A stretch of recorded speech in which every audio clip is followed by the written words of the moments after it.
Karen, and I'm quite close up to you, I know, but that's because I've got the foundation on that I'm going to talk about, so I wanted you to be able to kind of see it as I'm talking so that you can observe any flaws that you see or what you think it looks like. So this is what we're talking about, the Clinique Beyond Perfecting Foundation and Concealer. I did do a review of this on my blog, but I know that a lot of you wanted a video on it, so here I am.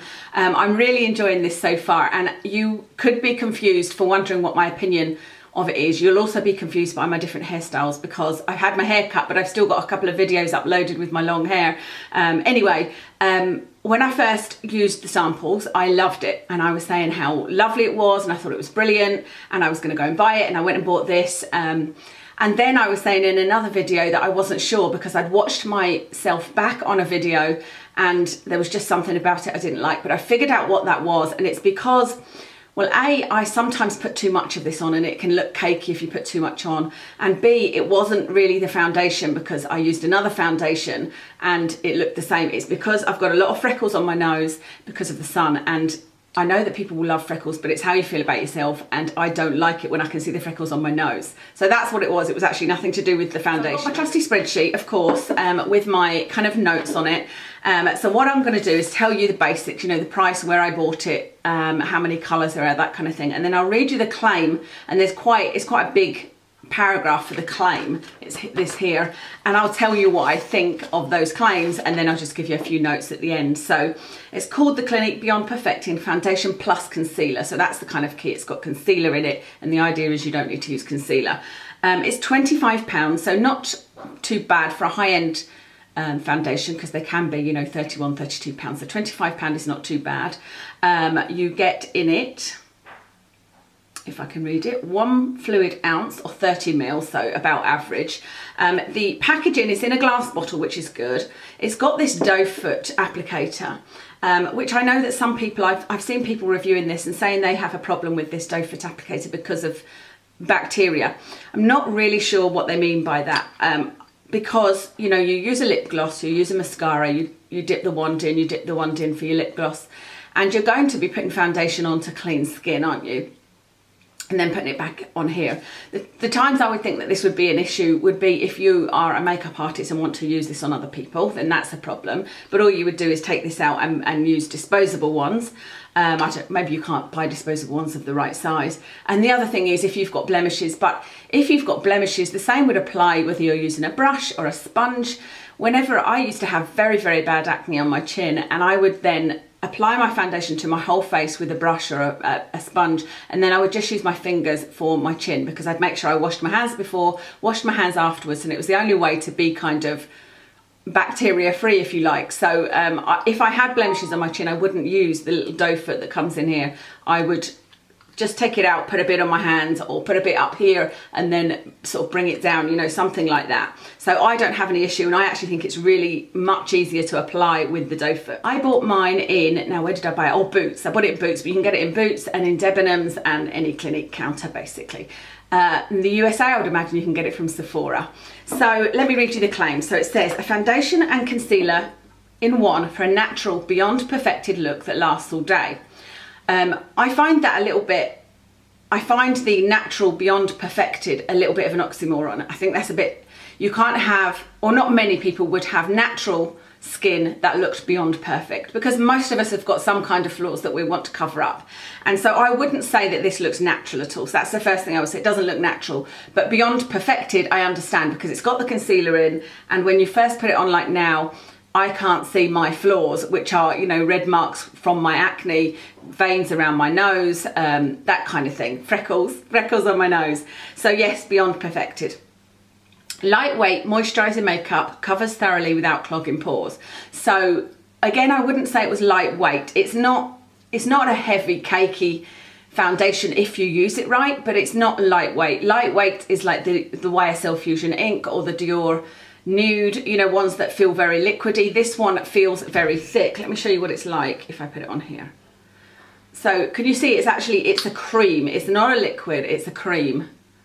So I wouldn't say that this is lightweight, but like I said, it's not cakey if you use it in the right way. If you're somebody that likes a full coverage, then you'll like this. But if you're thinking, oh, lightweight, you know, I don't really like the feeling of foundation, I wouldn't recommend this one. Moisturising makeup, yes, I do find it very moisturising. I do find that it's not breaking me out, so it's not clogging pores as it says, but it's not leaving my skin tight at all. So yeah, I would agree with that. Like I said, it hasn't broken me out, so it doesn't clog pores from what I can tell. Skin breathes comfortably, colour stays true. I don't know about the skin breathing. The colour stays true, yes, it doesn't oxidise.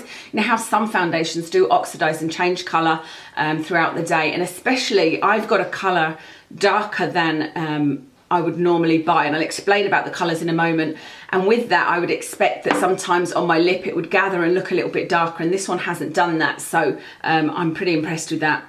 It says even through sweat and humidity. I would say the colour doesn't change even through sweat and humidity, but it doesn't stay, the foundation doesn't stay perfected through sweat and humidity, but again, I'll speak to that in a moment. Due to the rich pigment level that enhances this flawless coverage makeup, shades may appear deeper when first applied, 100%. And this is something that I didn't really believe, but I discovered it by accident actually, and I discovered it before I read the claims. So let me talk about the colours. There's 21 colours, but I have found the colours to be very, very strange. I got a sample, and I got a sample of 06 and 02 because they didn't have any of the ones in between that. So I took them home, and at that point they seemed fine. 06 seemed too dark for me, and 02 seemed way too light, but they were the right tone for me. So I decided I would go and check out the ones in between, which are like 3, 3.5 and 4, something like that. But I did notice that I put 6 on my skin, and I thought, yes, that's way too dark, but I've started putting it on now, and I've got a tan on, you know, I'll blend it in, hopefully it'll be okay. And it did seem to match my skin much better than when I first put it on. And it says give it a few minutes to settle. What's the next bit? Leave the foundation to settle for a few minutes. This will allow the high pigment in the formula to adapt to your skin tone, which is why you get such a flawless, perfected finish. And I did find that to be the case. So don't be frightened to try a sample. I wouldn't say just go and buy one of these by any means. Try a sample, because Clinique are great like that. They will give you a little sample in a foundation sample pot. But don't be afraid to try one darker than you think. If I'd have tested this sample on my hand, in fact, I think I did, I'd have said, I'm not interested. And I'm sure I said to the woman, that's going to be way too dark for me, but she didn't have anything else. She had 02. And so the idea was, well, maybe I can mix a little bit in, you know. So like I said, don't be frightened, try something a little bit darker. So I went back to try 3 and 4, there was 3 in between 2 and 6. And they're kind of funny numbers, like there's something like there's not a 2, but there's a 3 and a 3.5 or something like that. 3 colours in between. They were all too pink for me, very, very pinky. I like a yellow, or ideally a neutral based foundation, but if not, a yellow based foundation will be okay for me. If you like pinky tones, then that should be fine. You will find something. If you like pinky tones and are light skinned, you will find something for you, I think. Although even the lighter colours didn't seem very light. And this one, this 06 one, which I didn't, although I should just swatch it, we weren't talking about the colour, so let me show you again. That's the colour there. And you can see it's darker than my skin tone there, and I've got fake tan on my hand, but it really is amazing how it blends in. Let's leave it on my hand and see if it actually blends in any more than that. You know, see if it adapts on my hand. But this is called Ivory, and this is definitely not Ivory, you know. And even the woman in the shop I said it to, she was like, no, it's not Ivory, is it? You know, so I'm not sure how they came to those names. The last claim is that it's suitable for all skin types, which we've already discussed. So let me tell you what my notes say. They say that there's strange colours, which I've talked about. I would say that it's hard to make this sheer. I did kind of touch on that, but it's definitely a medium to full coverage foundation, and if you're looking for anything less, it's very difficult to make this look any kind of natural, I've found. The best way I think to apply it is with a beauty blender, and just dot less than you normally would onto your face, because it's got that concealer in it, less than you normally would, and then use your beauty blender to blend out. And I have used this in a couple of videos that you'll see coming up. So as soon as they come up, I'll try and link back to this video. But yeah, a beauty blender is the best way to apply it in my opinion, or even with your fingers. But with a brush, even with my Sigma F80, I just feel like it's applying too much makeup and it can look cakey. And definitely there's been times where I've applied too much and it looks too cakey. It doesn't show up my large pores any more than usual. It doesn't, I don't think it disguises them at all, but it doesn't show them up. Some foundations can, I think, sort of draw attention to the large pores around my nose here. So the final thing to talk about is longevity. How long does it last? I would say this is pretty similar to the Lancome Teint Idole Ultra foundation that I love. And again, you may remember in one video I showed you, I'd had it on for 8 hours and it looked pretty much perfect. And that's when I was super, super impressed with it.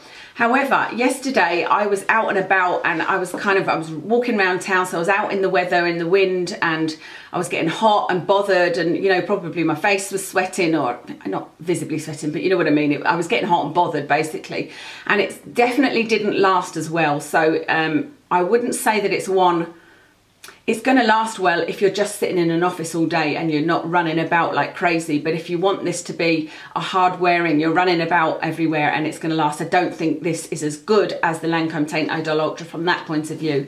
But it's not far off it, because I haven't yet found any foundation that still looks perfect after a crazy day. You know, even my YSL Fusion ink, which you guys know I love. So let me just show you that hand. Can you see that it's a little bit more towards my shade? It's still too dark, and actually I forgot to mention to you what I do with this, because it is too dark, but can you see it's a little bit more matching my skin tone than it was when I first put it on. I don't know whether you'll be able to tell that from that, but I forgot to mention what I do, because this is too dark, is I use this on the day one of a fake tan, but then after that I put a couple of drops of my Custom Cover FX drops in. That's that pigment, and I am going to do a review of that. The trouble with that is nobody's going to rush out and buy a £32 bottle of Custom Cover FX drops just to lighten a foundation. I know that you'd be better buying 2 of these because it's less expensive, and mixing them that way. For me, the Cover FX drops, I don't love them in the ways they're supposed to be used with other moisturisers and things, but using it to lighten up this is absolutely perfect for me. So yeah, I just wanted to show you what that looked like anyway. So I think that's all there is to tell you about it. Of course, I'll remember something else. As soon as I finish this, I'll think, oh, I should have told them this, you know. I've told you application, I've told you price, I've told you how long it lasts, skin type and everything. Yeah, if you've got any questions, please feel free to leave them down below. I'm wearing this in quite a lot of videos lately, so I tell you my makeup at the end so you can see it there, but I think this is kind of the closest I've been, so apologies for being so close to you. But I'll give you a rundown of the rest of my makeup. What have I got on? I've used the Cargo, sorry, that's him playing with his bone. I've got the Cargo contour palette on in Monaco, and I've used the blush and the bronzer from there. On my lips, I've got the Revlon HD lipstick in 885 Camilla. I love this, really love this. On my eyes, I've got Makeup Geek shadows. I didn't realise this was quite so purple that I was putting in the crease, but this is Unexpected in the crease, and on the lid is Cinderella. It's one of my favourite Makeup Geek eyeshadows, actually. I think that's everything on my face. Yeah, Anastasia Dip Brow and Caramel on my brows. I have got these earrings are from River Island. I love River Island for earrings. Definitely worth checking out if you like those sort of dangly type earrings. And then the top is also from River Island. Not that you got to see my top, but I think that's everything. Thank you very much for watching, and I'll speak to you again soon.